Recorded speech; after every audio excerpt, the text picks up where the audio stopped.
Have you been wondering which grow media is best for your grow? Today, we're diving into the pros and cons of the top 3 options: living organic soil, coco coir, and peat.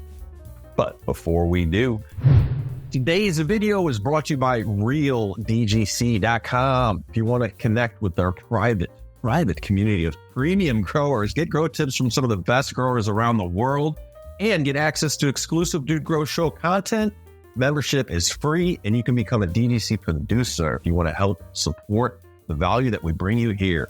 Head on over to RealDGC.com and get signed up today. All right, back to the show. All right, Scotty, let's get into this. Let's talk growing media. I sound professional. It's media. It's not dirt. It can be called soil, too. Just don't disrespect me with the dirt. Well, dirt is dead, all right? And soil is alive, sir. Is it media or medium? Grambo? It's media. Media, plural. All right, I Googled the last internet computer one day. Yeah, this. First one, this is organic soil, living soil, super soil. Soils that are going to feed, soils that have been enriched with different types of glacial rock dust, different meals, bone meal, blood meal. They're meant to feed for a long time. Let's talk about some pros of these. Yeah. Well, the idea behind those is you put all the food in, all this organic food in, and slowly the microbes and the acids and enzymes they secrete release that nutrient in balance. It's pretty cool. I like it. And I like, some people just, this is what they want. They feel they want more of a sustainable type. A lot of inputs for growing organic are more sustainable than like phosphorus, for example. The mineral phosphorus that's mined, it has its, there's only so much of it.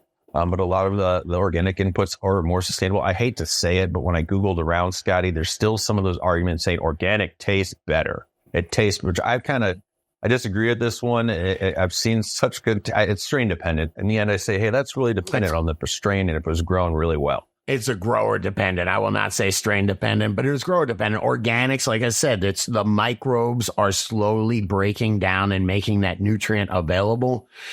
They're probably better at it than I am. They're in that soil. They're communicating with those roots. I'm just looking at the plant going, well, it's day 3. I'm going on vacation. I better give them some nutrient. So, yeah, I do think that nature balances things better than I can, or nutrients better than I can. All right, let's talk about some cons. It can be easier to overwater. It's a thicker media. You have more inputs into it, and that can give you root issues. Well, it's heavier. You got to be very... Yeah, it's heavier. Those composts that you put in there, like compost is heavy. So you have to cut it, and then peat can get, waterlogged and heavy. So yeah, it is easy to build a heavy soil that is easy to overwater.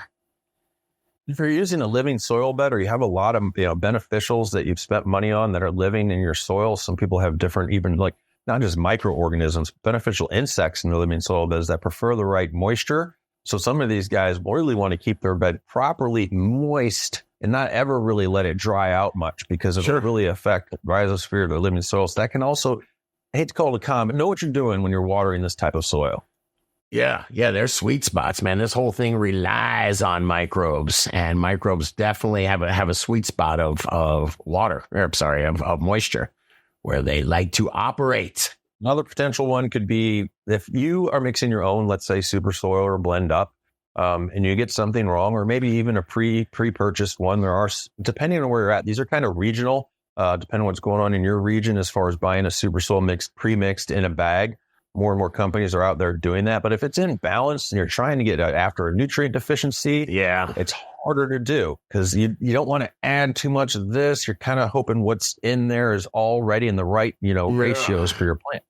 Yeah, they have to be broken down. Most organic components have to be broken down microbially and made into a ionic or non-organic form, and then assimilated into the plant. Organic molecules, really big. Love it when you say microbially. I guess say it a little different, but it's the same word. It's just words, dude. All right. Take it over to Coco Coir. You should have been crazy for Coco, I think, or you're in love with Coco's shirt today. Pros of Coco Coir. Oh man, the amount of air that it holds, even if you try to overwater it, for new growers, I mean, you can go water cocoa every day and it will drain out and it will hold a decent amount of air. This next pro, which not everybody might like, but cocoa's fairly inert. It leaves you're in full control over nutrition management, man.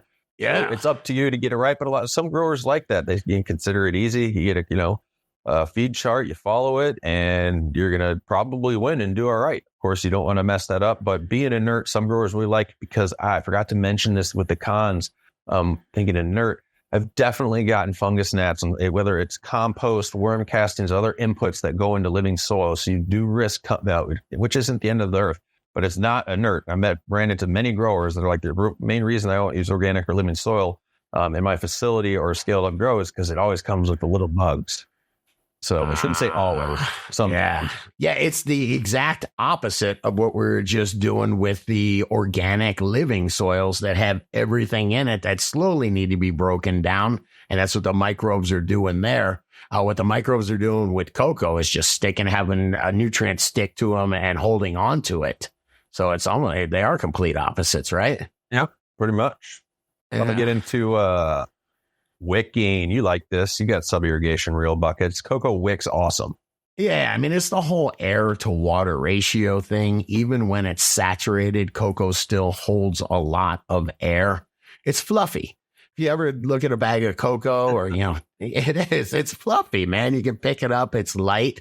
And it just holds a lot of air while saturated. So that's why they're key for sub-irrigated planters. For the real buckets, that's all I use. This one's pretty dope. Reusable. Cocoa can be reused many times over. You're going to re-amend a little fresh in there. I'm not going to get all into that recipe right now. If you want to learn about it, look up reusing cocoa, and it can last several grow cycles, which can definitely save you money on your media. Again, this does depend a little bit on what your inputs are as far as your nutrient, as long as you're not using anything nasty. But for most people, it's totally reusable in the end. Yeah, it's fluffy, so it doesn't compress down. That's what, like with peat. I know. I like that, right? Isn't there a comedian called Fluffy? Yeah. But seriously, it doesn't compact down. If you use peat several times, if you try to use peat several times, it will compress down, and it's not easy to grow, and you really have to amend the heck out of it with more. One more pro for me. I know you were on this recipe before. You don't have to, but there are cocoa-specific nutrients that are handy. It takes all the guesswork. You need 2 bottles, an A and a B. Follow, again, like I said before, you follow the feed chart, and more than likely you're going to have success. Yeah. Well, cocoa is a little weird holding on to calcium, magnesium, potassium. So it's different than peat. That's why they do that. Seen before, again, just reading around. I don't know if reading around in Reddit is probably not healthy for you, but I like to get into the conversation sometimes. Regardless, that other nutrients can be used, but like you said, you probably want to have extra CalMag on hand. And that's when I said using the cocoa-specific nutrient takes the guesswork out of that. They're doing it with good buffered cocoa. Good buffered cocoa, you're taking calcium, magnesium, and you're filling those exchange sites, so you don't have that void anymore. So doing that, I use lime. Hydrated lime is something you can get very inexpensively. I'm sorry, it's dolomitic lime. Man, you put a couple tablespoons of that in your grow, and there's your slow release calcium and magnesium. So there's easy hacks for using any kind of nutrient with cocoa. This is kind of like an old con, but it is still out there. You just mentioned buffered. Cocoa must be properly buffered. Otherwise, it interferes with that magnesium absorption. If you're not buying buffered cocoa, you're going to have to do some work yourself, washing and buffering. And why do you want to do that? Today, there is good cocoa available. There is still crappy cocoa available. I was looking around on Amazon. You don't want to just try and save a bunch of money on buying your cocoa. Cocoa can be, right? Cocos are usually where are they located? Seaside, and they have salt. And that's part of the issue is how it's rinsed. Yep. Yeah, if you think of Sri Lanka and they're growing it and it's right by the ocean, cocos can handle a whole bunch of salt water. A lot of these places, fresh water is a real commodity. So they're not just sitting there with the hose spraying down the coconuts all day. They'll wash them once or twice. They'll try to get some of that salts out. But yeah, there's what Cana cocoa is the one that I use. They're grown inland. So there's not nearly as much as salt. So when they wash it out, there's not nearly as much to wash out. It's a big deal. That's my pro tip. Get you some Cana cocoa. You can get a brick on Amazon. It's the same as the bag. It's fresh water rinsed. And inland cocos, both those two together make a huge difference in the quality of it. So shout out to Cana cocoa. Let's move on to peat. Okay, Yes. this is very popular. Plenty of people still use peat. I believe it's highly available. A lot of garden nurseries, you guys will see Sunshine number 4. HP Pro Mix is my go-to. These are these bales or bags of peat. So the pros of it, like I just mentioned, it's widely available and relatively inexpensive. When you get a bale of peat, it goes a long way. Yeah, it's available everywhere. When I go to Home Depot, you can get a big compressed bale of peat, and then you can go home and look for, how many recipes online. People have been using peat for decades. There's so much information about it. So, yeah. Depends on what your Home Depot's carrying. Try to go to your local grocery store if you still have one. But I've got in peat from Home Depot, and it was not for my cannabis grow. It was like to throw in the outdoor garden for some flowers. I thought it was a compressed bale. What's the difference between a compressed bale of peat from Home Depot and from the from Garden Center or from a grocery store? If they are carrying the brands like I recommend before, HP Pro Mix, I'm down. That would be, again, my first choice that I've seen in quality. Sunshine number 4 specifically, but there's different grades of peat, I believe, from the Sunshine company that's meant for different things. Some can be enriched. You got to be careful of that. Some come with nutrients, and some just aren't that great. When we're getting like the HP Pro Mix, it's already pre-buffered. You don't have to add lime to it. Everything's ready to go. It's ready to go out and perform in your container. So just, do a little research on what type of there's a lot out there. Yeah, I would just buy a good brand, Pro Mix. And then they also cut peat. When you're looking at something like Pro Mix or Sunshine, they'll cut it with perlite and vermiculite to lighten it up, because peat can compress. And Well, we're going to get into cons then. Cons for the people, peat bogs are going to last a long time. I don't know how many thousands of years still. That doesn't mean there won't be people here needing some peat. They're not renewable, really. So if you're concerned about sustainability in your products, cocoa is pretty renewable. Peat's not very renewable. I drove by a peat bog right by my nursery in Florida. I'd be like, what the hell are they doing? They're just scraping the top of the earth, and it's a peat bog. And I don't think they can do that for a couple more 1,000 years. I think they're going to run out. And I will say, now that I think about it, man, Canadian peat, that's the good stuff. All right. We got Florida peat down in, I get it from my nursery, but the Canadian peat is the highest quality peat you can. You take what you can while you're here, buddy. Just all right, Eddie, another con. Hydrophobic. Hydrophobic, man. If you let your peat get pretty dried out, it is a bit harder to water in than cocoa. I have to walk around to each plant site and give it a little, let it rehydrate. Otherwise, if you try to pour what the water amount you need for that irrigation cycle, it's going to run down the sides of the container and out the saucer holes at the bottom because it's too dry to retain it. It can be a pain in the butt. Agreed.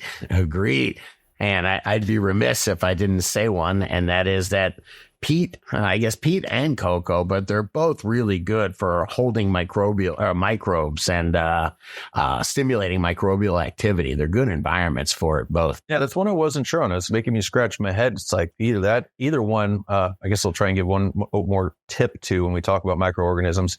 If you want to, which is another media, add a little biochar. This is for you, Scotty, because you love biochar. Add a little biochar to your media. Makes a coral reef home for your microorganisms. Yeah, all this stuff we're doing is trying to keep the peat from being over wet or saturated for too long. So that's why they put perlite and vermiculite in there to aerate things. You can put your biochar in there, but all these are places for air to hide and then for microbes to hang out in as well. I like it. That's our 2 cents, guys. That's our opinion on grow media. What do you guys use? Do you prefer soil, super soil, cocoa, peat? Let us know in the comments below your grow style. Yes. And if you dug this video, hit that like button, smash that subscribe button, call up another grower you know. Tell them to check this video out and check the other couple of videos YouTube's recommending. I think you will dig them.